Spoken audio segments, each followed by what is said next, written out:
कंबर खां न्याज़ सेंटोनियो जी ही रिपोर्ट। कंबर आलके PS 16 जो आज़ाद उम्मीदवार बासलाहियत बाअखलाक अवाम जो हकीकी तर्जुमान क़रीबन जो हॾ ॾोखी नौजवान सरदार मोहम्मद अली ख़ान हकड़ो जी हिमायत में अली ख़ान मोहल्ला हकड़ा हाउस ते मुख़्तलिफ़ बिरादरीन जी गॾिजाणी कोठाई वई। गॾिजाणी में मुख़्तलिफ़ बिरादरीन जा वॾा ऐं नंढा शरीक थिया। मुख़्तलिफ़ बिरादरीन सभिनी वचन कयो त 8 फ़रवरी ते सिर्फ़ ऐं सिर्फ़ जहाज़ जे निशान ते ठपा हणी बासलाहियत ग़रीबन जो तर्जुमान सरदार मोहम्मद अली ख़ान हकड़े खे कामयाब कंदासीं। आख़िर में गॾिजाणी में आयल सभु बिरादरीन मोअज़्ज़िज़ीन जा नौजवान सरदार मोहम्मद अली ख़ान हकड़े पंहिंजे ख़िताब कंदे सभिनी जा थोरा मञा। में तब्दीली आई है। बाक़ी असांजा इलाइक़ा, असांजे बच्चन जी तालीम, पानी पीअण जो, बिजली जो निज़ाम, उन तरफ़ अगर असां पंहिंजे शहर जी ॻाल्हि कंदासीं त हिन शहर खे ईअं सम्झो त गिंदड़को करे वरितो वियो आहे।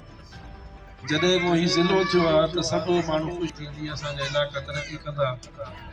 तव्हां ॾिठो हूंदो त वेतर असांजा इलाइक़ा पोइते पइजी विया आहिनि। सभिनी ॿियनि सूबनि में ॾिसो त ॾींहों ॾींहुं बिजली जा ॻोठ वधंदा था वञनि।